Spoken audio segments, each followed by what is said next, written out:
Arizona Canyon Lake. You gotta love it. Oh yeah. Out in my $65 kayak. It's inflatable. Comes with this paddle.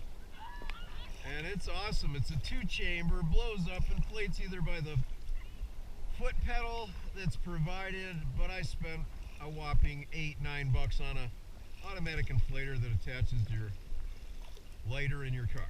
So, we're out here having fun. Looks like we have a dog on the horizon on a stand-up paddleboard, and we're loving it. All kinds of good stuff out here today, folks. Yeah, when it's $1.05 back in the valley, we got 85 on the water, a cool breeze in our face.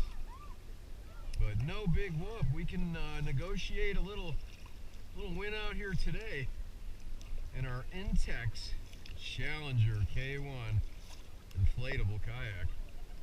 Oh yeah. What are you gonna do? Gonna get a little wet now and then. So we got the waterproof housing here on the GoPro, and we're enjoying the vista.